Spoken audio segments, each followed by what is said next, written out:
Next जो question है इसमें आपको देखना है कि इस पर्टिकुलर सेंटेंस में, ठीक है, अंडरलाइन पार्ट में आपको बता देता हूँ, उसमें आपको देखना है कि कोई सब्स्टिट्यूशन रिक्वायर्ड है या फिर नहीं है, ठीक है ना। आर कॉट बाय, ये जो है आपका,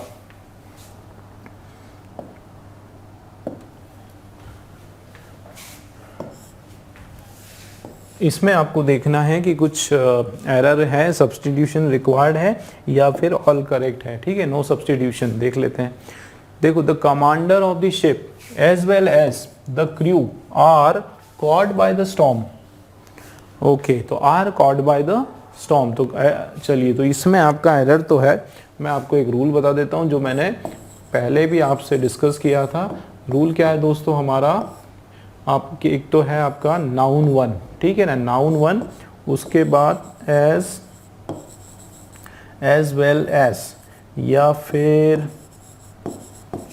along with, ठीक है ना, या फिर with या फिर accompanied by या फिर together with, ठीक है। ये जितने आपके इस प्रकार के, ठीक है, इस तरह के आपके जो भी आपके प्रोनाउंस कंजंक्शंस आए, उसके बाद जो है नाउन टू आया, ठीक, उसके बाद जो है वर्ब आया, ठीक है, वर्ब आया, तो वो वर्ब आपको लगाना है क्या, अकॉर्डिंग टू नाउन वन। बिल्कुल याद रखना है, वर्ब आपका लग जाएगा किसके according, according to noun one, ठीक है। फिर से देखो, नाउन वन दिया हुआ है, ठीक है, उसके बाद जो है एज वेल एज आ गया, अलॉन्ग विथ आ गया, विथ आ गया, अकम्पनीड बाय आ गया, टुगेदर विथ आ गया। इस तरह के कोई भी आपके कंजंक्शंस हुए, ये सारे के सारे आपके क्या है, कॉम्प्लेक्स कंजंक्शंस है। इस प्रकार के कोई कंजंक्शंस हुए तो वर्ब, उसके बाद नाउन टू आया तो वर्ब आपका जो है किसके हिसाब से लगेगा, अकॉर्डिंग टू नाउन वन। अगर हम यहाँ पे देखें तो देखो किसकी बात हो रही है, the commander of the ship, तो कमांडर की बात हो रही है, तो ये आपका जो है नाउन वन है। कमांडर क्या है, नाउन वन है, और कैसा नाउन है, सिंगुलर नाउन है, एक वचन है भाई, ठीक, तो कमांडर। अब देखो उसके बाद एज वेल एज आ गया, उसके बाद किसकी बात हो रही, क्रू की, तो क्रू जो है वो आपका कलेक्टिव नाउन है, और वो पता है प्लूरल है ना, क्या है, नहीं सॉरी, सिंगुलर आएगा, वो भी आपका क्या है, सिंगुलर है, सिंगुलर नाउन है, कलेक्टिव नाउन है। लेकिन ये जो आर है, ये आर आपको किस पे डिसाइड करना है, ये आर आएगा according to noun one commander, जो कि सिंगुलर है, तो यहाँ हो जाएगा आपका इज आ जाएगा, क्या आ जाएगा, बिल्कुल इज आ जाएगा, ठीक। एक तो ये एरर है। दूसरा जो है, the commander of the ship as well as the crew, are के बदले इज आ जाएगा, इज, है ना, तो इस तो आपका एक ही में। उसके अलावा कॉट बाय द स्टॉर्म नहीं होता है, कॉट स्टॉर्म के द्वारा, स्टॉर्म ने उनको पकड़ा नहीं है, स्टॉर्म में वो घिर गए, है ना, वो के जगड़ में आ गए, पकड़ में आ गए एक तरह से, तो ये आपका जो है ए वाला बिल्कुल राइट हो गया। The commander of the ship as well as the crew is caught in the storm, ठीक, इन द स्टॉर्म आपका बिल्कुल राइट हो जाएगा, ठीक है दोस्तों, क्लियर है। नेक्स्ट आगे चलते हैं। चलिए, इसका सिनोनिम हमको चाहिए, देखो वाइटल, ठीक है, वाइटल जो है इसका मतलब होता है एक बहुत ही ज़्यादा उपयोगी, है ना, it's very vital, like having milk, a glass of milk daily is vital for our health, ठीक है। एग्जाम्पल लिख देता हूँ,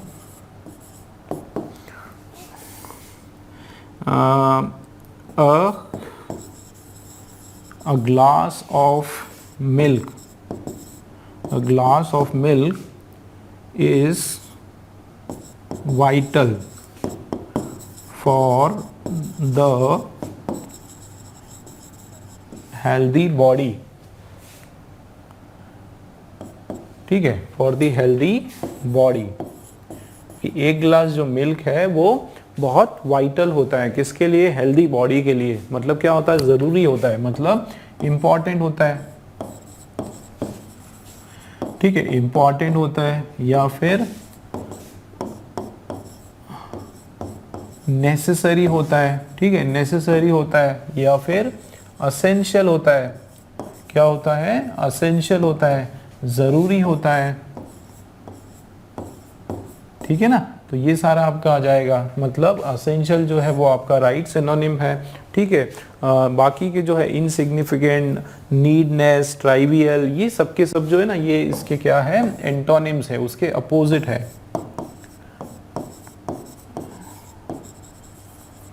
ठीक है। ये सारे के सारे जो है आपके एंटोनिम्स हो जाएंगे, ठीक है। आगे बढ़ते हैं,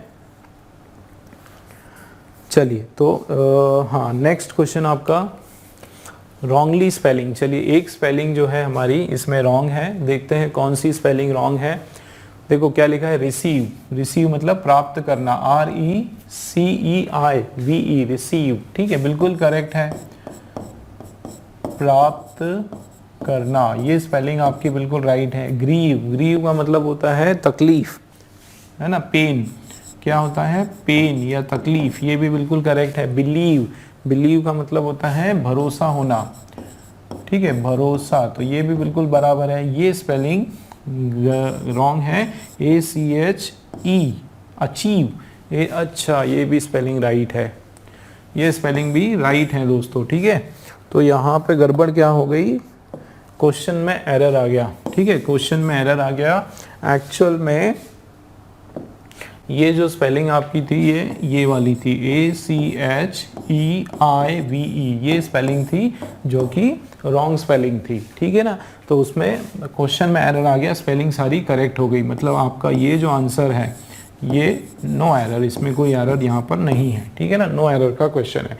पर आपको ध्यान रखना है कि ये अचीव जो स्पेलिंग कई बार EI आता है तो रॉन्ग है, राइट जो फॉर्म है वो IEVE करेक्ट रहेगा। चलिए नेक्स्ट क्वेश्चन हम लोग देख लेते हैं। इस पर्टिकुलर सेंटेंस में कुछ एरर है, देखना है। ही आस्क्ड फ्रॉम मी, अच्छा, if I was interested in the career in modelling, he asked from me, तो उसने मुझसे कहा, ऐसा नहीं, ही आस्क्ड मी। यहाँ पे देखो दोस्तों, फ्रॉम मी, क्या आपको लग रहा है फ्रॉम लगाना चाहिए, है ना। ही आस्क्ड, ये जो वर्ड है आपका क्या, आस्क्ड, ठीक है, आस्क्ड हो गया, या फिर इंक्वायर्ड हो गया, ठीक है, या फिर एडवाइज्ड हो गया,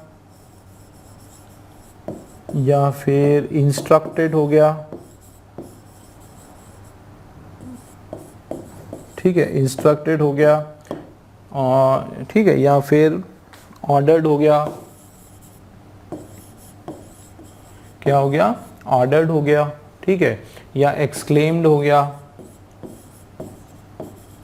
ये जितने भी आपके वर्ड्स हैं, एक्सक्लेम्ड हो गया, इन सब के बाद जो है, इन सब के बाद जो है हम लोग क्या लगा देंगे दोस्तों, नो प्रीपोजिशन। इनको किसी प्रीपोजिशन की जरूरत नहीं पड़ती है, ये आप लोग याद रखें, ठीक है। नो प्रीपोजिशन के आपके ये सारे हैं, मतलब आस्क्ड के बाद कोई टू नहीं लगता है, इंक्वायर्ड नहीं लगता है, मतलब यहाँ पे ये फ्रॉम जो है ये नॉट रिक्वायर्ड, ठीक है, इसकी ज़रूरत ही नहीं है, ठीक है। तो ही आस्क्ड क्या हो जाएगा आपका, राइट जो आंसर है वो क्या हो जाएगा, ही आस्क्ड फ्रॉम मी। ये फ्रॉम मी, तो फ्रॉम यहाँ पर से हट जाएगा, मतलब ये हमारा जो है ए वाला जो है वो आपका राइट आंसर है, ठीक है ना, A answer is your right answer. चलिए let's see next question. Next हमारा जो है एक्टिव पैसिव का क्वेश्चन है। इसमें ये आपका देखो पैसिव एक्टिव का आपका ये सेंटेंस हो गया, he threw the ball towards his little brother, कि उसने क्या की, फेंकी, क्या फेंकी, बॉल, किसकी तरफ, अपने छोटे भाई की तरफ उसने बॉल फेंकी। चलिए ठीक है, देखते हैं। फर्स्ट क्या है, ही क्या है, सब्जेक्ट, थ्रू क्या है, वर्ब है, कौन सा, थ्रो का सेकेंड फॉर्म थ्रू। देखो ये V1, V2 और V3। V1 होता है THROW, थ्रो, ठीक है। V2 होता है थ्रू, THREW, थ्रू, और V3 होता है थ्रोन, THROWN, थ्रोन, ठीक है। तो यहाँ पे V2 है और उसके बाद क्या थ्रो किया, ऑब्जेक्ट, बॉल ऑब्जेक्ट हो गया, और बाकी जो है आपके अदर वर्ड्स हो गए, ठीक है। चलिए तो टेबल बनाते हैं, एक्टिव और पैसिव। अब आपका देखो एक्टिव का फॉर्मूला देखो क्या है, एक्टिव में सबसे पहले सब्जेक्ट, उसके बाद वर्ब का सेकेंड फॉर्म, और ये हमारा ऑब्जेक्ट, ठीक है, ऑब्जेक्ट आ गया। पैसिव में इसका सिंपल स्ट्रक्चर बनाओ, जनरल स्ट्रक्चर क्या होगा, सबसे पहले ऑब्जेक्ट, उसके बाद जो है सीधा आप लगाओ हेल्पिंग वर्ब, जो कि सीधा क्या लगेगा, या तो वॉज होगा अगर सब्जेक्ट ऑब्जेक्ट सिंगुलर हुआ तो, और या फिर वर होने वाला है, ठीक है ना। उसके बाद जो है मेन वर्ब का कौन सा फॉर्म, थर्ड फॉर्म, फिर आ जाएगा बाय, और फिर आपका जो है क्या लग जाएगा, सब्जेक्ट लग जाएगा, ठीक है ना दोस्तों, क्या लग जाएगा, सब्जेक्ट लग जाएगा। देखते हैं, तो सबसे पहले देखो द बॉल से शुरुआत होगी, the ball the ball the ball, little brother नहीं होगा, सी वाला आपका रॉन्ग, कैंसिल कर दिया, ठीक। आगे देखते हैं, उसके बाद दोस्तों बॉल तो अकेली है, बॉल क्या है, एक है, सिंगल है, तो जाहिर सी बात है वॉज आने वाला है और कुछ नहीं आने वाला है, तो इज नहीं आएगा, रॉन्ग, रॉन्ग हो गया, इज नहीं आएगा, रॉन्ग हो गया, ए वाला आपका राइट आंसर हो गया, ठीक है। ए वाला आंसर जो है बिल्कुल एब्सोल्युटली करेक्ट हो गया। आप देखो द बॉल, उसके बाद वॉज, उसके बाद वर्ब का थर्ड फॉर्म, और ये बाकी extra towards the little brother, ये सब एक्स्ट्रा चीजें आ गई, ठीक, टूवर्ड्स हिज लिटिल ब्रदर, ए वाला जो है हमारा बिल्कुल राइट आंसर हो गया। चलिए नेक्स्ट जो क्वेश्चन है इसका हमको चाहिए अपोजिट, क्या लिखा है, ओमिनस, एंटोनिम ऑफ ओमिनस हमको चाहिए। चलिए ओमिनस सबसे पहले मैं बता दूं कि ये आपका एक नेगेटिव सेंस का वर्ड है, ठीक है, नेगेटिव सेंस का वर्ड है, इसका मतलब होता है एक अशुभ। कैसा, ओमिनस का मतलब होता है अशुभ,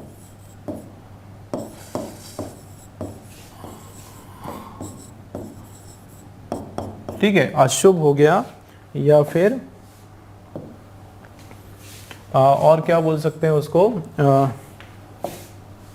अनऑस्पिशियस, क्या बोल सकते हो, अनऑस्पिशियस,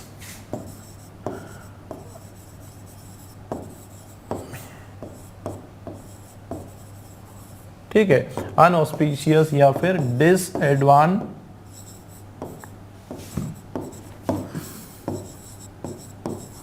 डिसएडवांटेजियस, या फिर आप बोल सकते हो अनफेवरेबल,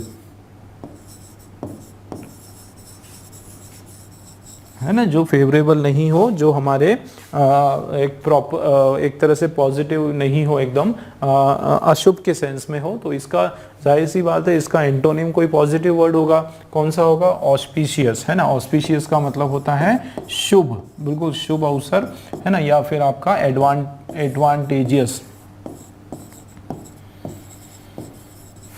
ठीक है ना, क्या हो जाएगा, एडवांटेजियस आपका बिल्कुल सही आंसर हो जाएगा, ठीक है। और देख लेते हैं, तो ये एडवांटेजियस जो है हमारा राइट वर्ड हो गया। उसके अलावा एक मिनट, हाँ, उसके अलावा जो है ये बेलफुल का मतलब होता है कोई चीज, हेजार्डस, हेजार्डस मतलब हानिकारक, कोई चीज जो हमारे लिए क्या है, हानिकारक है, उसको बोलते हैं बेलफुल, ठीक है। थ्रेटनिंग मतलब डरावनी, फॉरबिडिंग मतलब भुला देने वाली, है ना, फॉरवर्डिंग मतलब भुलाने वाली,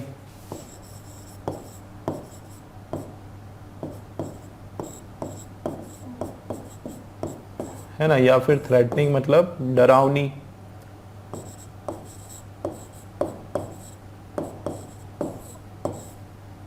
ठीक है, बिल्कुल इस तरीके से थ्रेटनिंग मतलब जो डरावनी, इस ये हो जाएगा आपका, ठीक है। चलिए, तो क्लियर हुआ, ये हमारा जो राइट आंसर है वो ऑस्पिशियस बिल्कुल सही हो जाएगा। नेक्स्ट क्वेश्चन आपका 21 वाला, इसके अंदर हमको देखना है, इसमें जो है एक अंडरलाइन पार्ट मैं आपको बता देता हूँ, 21 वाला, इसमें अच्छा, इसमें अंडरलाइन पार्ट सेगमेंट में बताता हूँ। देखो क्या लिखा हुआ है कि आइडेंटिफाई द मोस्ट अप्रोप्रिएट, क्या लिखा हुआ है, all the accident victims have been admitted at the received attention. तो आपका इसमें जो ये यहाँ पर आपको देखना है कि कुछ एरर इसके अंदर है या नहीं है, ठीक है। चलिए देखते हैं, all the accident victims have been admitted and received attention, कि जितने भी admitted, जितने भी भर्ती किए हुए जो victims है, ठीक है, भर्ती किए हुए जो victims है, have been admitted, ये have been admitted आ गया, मतलब आपका ये पैसिव फॉर्म में है, ठीक है, ये क्या है, पैसिव फॉर्म में है, किस फॉर्म में है, पैसिव फॉर्म में है तो हैव बीन उनको एडमिट किया गया और रिसीव्ड अटेंशन और उनको ध्यान भी दिया गया, है ना। तो एडमिट किया गया उसके, अब ये देखा जाए तो आपका कौन से टेंस का है, ये हमारा परफेक्ट टेंस का है। क्या है दोस्तों, परफेक्ट टेंस का है। अब आप देखो एक सेंटेंस आपका किस में है, परफेक्ट टेंस में है, ठीक है, परफेक्ट टेंस में है। उसके बाद जो है एंड आ गया, ठीक है, तो एंड आ गया, इसका मतलब उसका जो सेकंड सेंटेंस है, जो आपका सेकंड सेंटेंस जो है वो भी किस में होगा, वो भी आपका किस में होगा, परफेक्ट टेंस में ही होने वाला है। किस में होने वाला है, परफेक्ट टेंस में ही होने वाला है। इसका मतलब क्या है कि देखो हैव बीन एडमिटेड, तो हैव बीन एडमिटेड जो कि पैसिव का है, एंड रिसीव्ड अटेंशन, तो एंड क्या आ जाएगा यहाँ पे, हैव हम लोग लगा देंगे, एंड हैव रिसीव्ड अटेंशन, कि ऑल द एक्सीडेंट विक्टिम, जितने भी जो एक्सीडेंट के जो घायल हुए जो लोग हैं, या जो एक्सीडेंट के जो एक्सीडेंट के पीड़ित जो है, विक्टिम मतलब पीड़ित जो है, उनको क्या किया गया, एडमिट किया गया और उनको उनका ध्यान भी रखा गया। तो क्या हो जाएगा, एंड ये आपका सही होएगा, एंड हैव रिसीव्ड अटेंशन जो है, डी वाला हमारा बिल्कुल राइट हो जाएगा। ठीक, नेक्स्ट जो क्वेश्चन है आपका डायरेक्ट इनडायरेक्ट का, डायरेक्ट स्टेटमेंट आपके सामने है, ठीक है, डायरेक्ट आपके सामने देखो क्या लिखा, she says I go for a walk every morning. अब ये अभी तक जितने भी पेपर मैंने सॉल्व किए आप लोगों को बताया, इससे थोड़ा सा इसमें अलग है, एक ट्विस्ट है और बड़ा मज़ेदार ट्विस्ट है, सीखने को मिलेगा। देखो दोस्तों, दो पार्ट हैं इसके, ठीक है, एक पार्ट जो है इसको हम बोलते हैं रिपोर्टिंग वर्ब, क्या बोलते हैं, रिपोर्टिंग वर्ब, ठीक है ना। इस पार्ट को बोलते हैं रिपोर्टेड स्पीच, क्या कहते हैं इसको, रिपोर्टेड स्पीच है। अब आप इसमें ध्यान दो कि ये जो रिपोर्टिंग वर्ब है ना, देखो ध्यान देना, जब हमारा रिपोर्टिंग वर्ब, ध्यान रखना बहुत इंपॉर्टेंट चीज बता रहा हूं, रिपोर्टिंग वर्ब का हमने बना दिया और देखो रिपोर्टेड स्पीच का बना दिया, देखो दोनों में कैसे चेंज आता है, ठीक है। मतलब अगर हमारा रिपोर्टिंग वर्ब किस टेंस में है, प्रेजेंट टेंस में है, याद रखना प्रेजेंट टेंस में है, तो आपका रिपोर्टिंग स्पीच पूरा का पूरा किस टेंस में रहेगा, वो भी प्रेजेंट टेंस में ही रहने वाला है। किस में रहने वाला है, प्रेजेंट टेंस में ही रहने वाला है, ठीक है ना, याद रहेगा। और उसी प्रकार अगर ये आपका जो है पास्ट टेंस में है, पास्ट टेंस में है, तो फिर ये भी जो है आपका किस में चेंज हो जाएगा, पास्ट टेंस में चेंज हो जाएगा। ये हमको याद रखना है। अभी तक हमने जितने भी डायरेक्ट इनडायरेक्ट के क्वेश्चन पढ़े थे उसमें यहाँ पे आपने ईडी देखा होगा, यहाँ पे आपने क्या देखा होगा, पास्ट टेंस देखा होगा, ऐसे आईडी सेड और टू देखा होगा, ठीक है। तो हम उसमें क्या करते थे, प्रेजेंट का जो भी सेंटेंस हो अंदर वाला डायरेक्ट के फॉर्म में, उसको हम लोग पास्ट में चेंज कर देते थे। अब यहाँ पे देखो दोस्तों क्या हो गया, यहाँ पे सेज आ गया, क्या आ गया, सेज आ गया, बहुत इंपॉर्टेंट है, ये याद रखना है। तो इसमें जो है अगर यहाँ पे आपका ये रिपोर्टेड वर्ब, मतलब ये आपका अगर प्रेजेंट टेंस है, ये आपका प्रेजेंट टेंस है, तो वहां पे भी हमारा जो है प्रेजेंट टेंस ही होगा, कोई भी टेंस का परिवर्तन कम से कम हम लोग नहीं करने वाला है, ये आप याद रखो, ठीक है। मतलब ये शी सेज है ना, तो ये आपका यही रहेगा, क्या रहेगा, शी सेज ही रहेगा और उसके साथ जो है दैट लग जाएगा, शी सेज क्या लग जाएगा आपका, दैट लग जाएगा, बस इतना चेंज हो जाएगा, she says that, she says that हो जाएगा, बस ये आपको ध्यान रखना है। शी सेड नहीं होगा, कभी भी आप इसको चेंज नहीं कर सकते हो, ये जो वर्ब है ये जैसा है वैसे ही रहेगा, मतलब ये आपका सेड खत्म, ये आपका सेड खत्म, दो ऑप्शन बचे। उसके बाद क्या ध्यान देना, देखो शी से, ये तो आपका फिनिश, ये देखो यहाँ आ गया शी सेज, उसके बाद देखो दैट तो लगना ही है। अब देखो कौन बोल रहा है, शी सेज, और वो खुद अपने ही बारे में बात कर रही है कि I go for a walk every morning, कि मैं हर सुबह जो है वॉक पर जाती हूँ, ठीक है। तो आई का बन जाएगा शी बन जाएगा, आई का क्या बन जाएगा, शी, तो शी सेज दैट, शी बराबर है, और शी के साथ वर्ब का फिफ्थ फॉर्म आता है, शी के साथ जो है वर्ब का क्या आ जाएगा, GOES आ जाएगा, वर्ब का फिफ्थ फॉर्म आ जाएगा, मतलब जो मेन वर्ब है उसके साथ या तो एस लगेगा या फिर ES लगेगा, इस तरीके से बिल्कुल सिंगुलर वर्ब है शी, ठीक है ना। आई के साथ वर्ब का फर्स्ट फॉर्म आता है, लेकिन आई नहीं होगा, उसको शी करना पड़ेगा, ठीक है, तो वो कहती है कि वो शी गोज कहाँ, फॉर अ वॉक, और एवरी मॉर्निंग। अब आप मॉर्निंग का नेक्स्ट डे और वो सब क्यों नहीं बताया, क्यों, क्योंकि ये एक रूटीन वर्क है भाई, वो एक ऐसा काम है जो हमेशा डेली जाती है, तो ये एवरी मॉर्निंग का वैसा ही रहेगा, नो चेंज। मतलब बी वाला जो है हमारा बिल्कुल राइट ऑप्शन हो गया दोस्तों, ठीक है ना। She says that she goes for a walk every morning, B वाला जो है आपका राइट आंसर। नेक्स्ट क्वेश्चन आपके सामने है, फिल इन द ब्लैंक्स का क्वेश्चन है। देखो क्या लिखा है, dash people are remembered even after death for their good deeds, है ना। तो डैश पीपल, कुछ लोगों की बात हो रही है और उनको क्या किया जा रहा है, उनको याद रखा जाता है, ठीक है। इवन आफ्टर मतलब किसके बावजूद भी, किसके बाद भी, मृत्यु के बाद भी। और क्यों याद रखा जाता है, गुड डीड, अच्छे कर्म, अच्छे कर्मों के कारण। तो कैसे लोगों को याद रखा, बुरे लोगों को अच्छे कर्म के कारण तो याद नहीं रखेंगे। मतलब एक चीज तो डन है कि ये जो नाउन, ये पीपल तो नाउन है, अब इसके पहले क्या आएगा, एडजेक्टिव आएगा।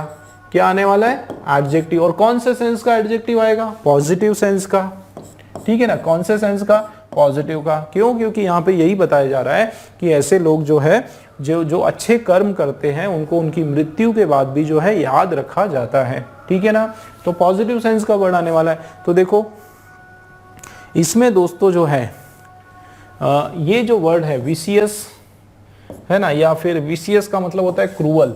क्या होता है, क्रूअल, जो कि एक नेगेटिव सेंस है। वायलेंट का मतलब भी होता है क्रूअल या हिंसक, ठीक है, हिंसक, जो कि आपका क्या है, नेगेटिव सेंस का है, ठीक है। और वर्चुअल का मतलब होता है कि नकली, एक तरह से दिखावटी, बनावटी,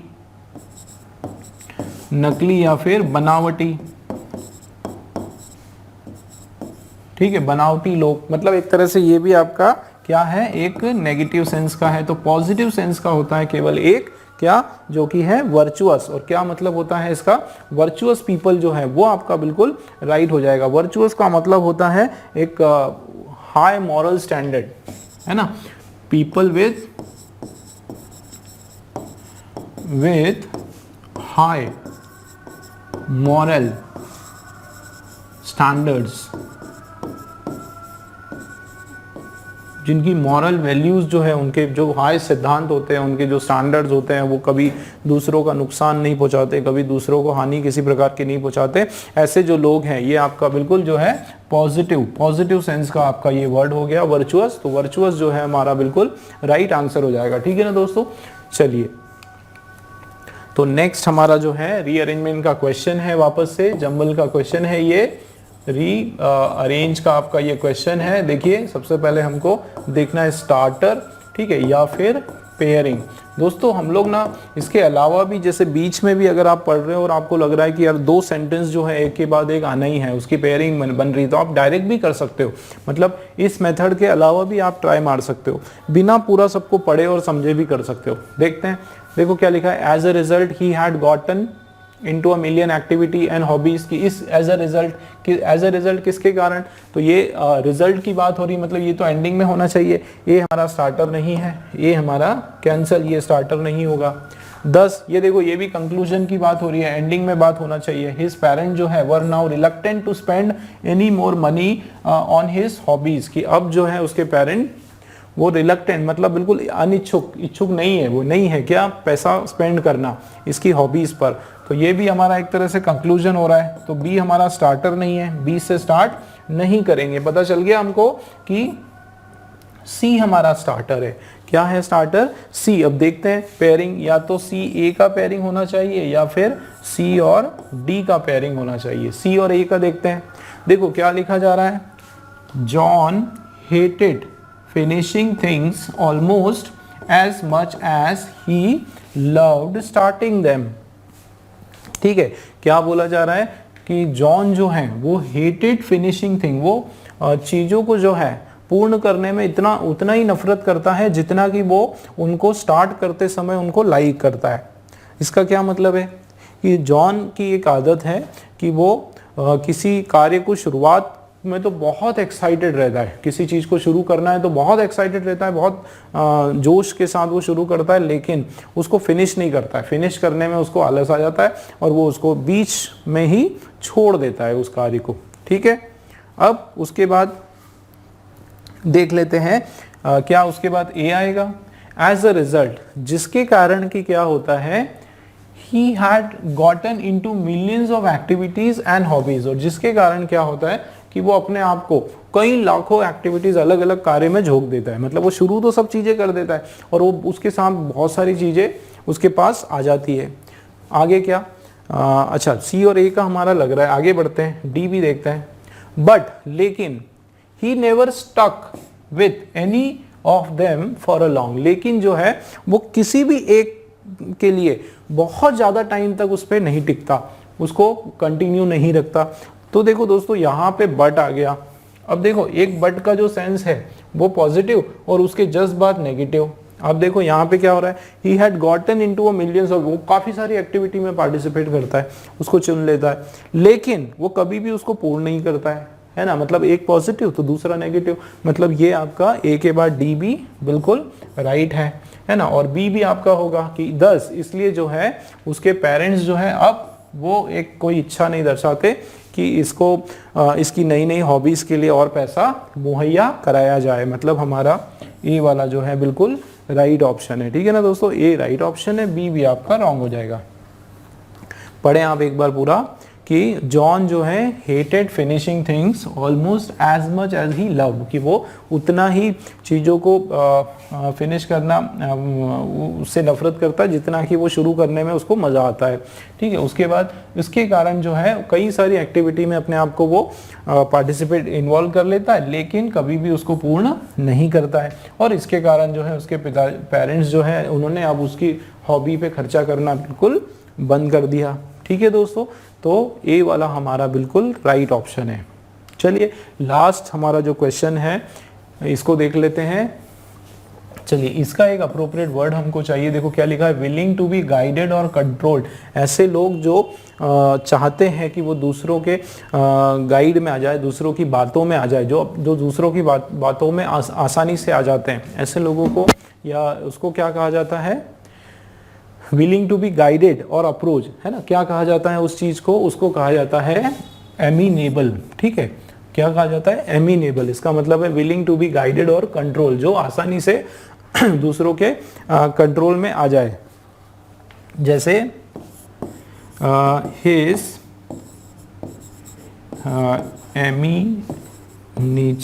amenable nature has cost him his new job।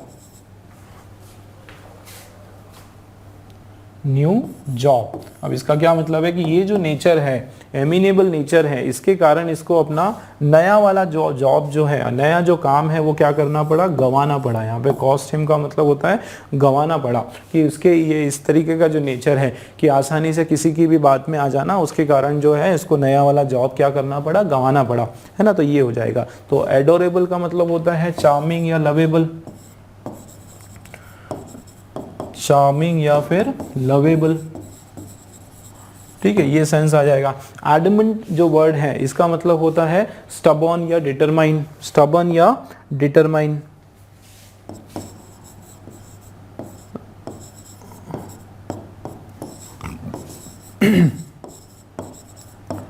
Stubborn या फिर डिटरमाइन, ठीक है। और एबोमिनेबल, एबोमिनेबल जो है ये आपका एडजेक्टिव है, इसका मतलब होता है हेटफुल,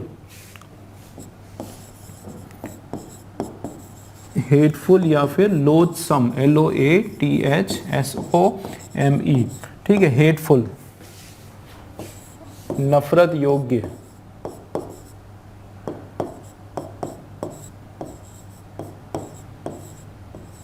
ठीक है, इस तरीके से बिल्कुल। तो राइट हमारा जो आंसर है वो एमिनेबल जो है बिल्कुल राइट ऑप्शन हो जाएगा। और इसी के साथ जो है हमारे 25 क्वेश्चंस हमने फिनिश किए। उम्मीद है आप लोगों को समझ में आया होगा, आप लोगों के कंसेप्ट भी क्लियर हुए होंगे। और चलिए मिलते हैं नए क्वेश्चन पेपर के सोल्यूशन के साथ।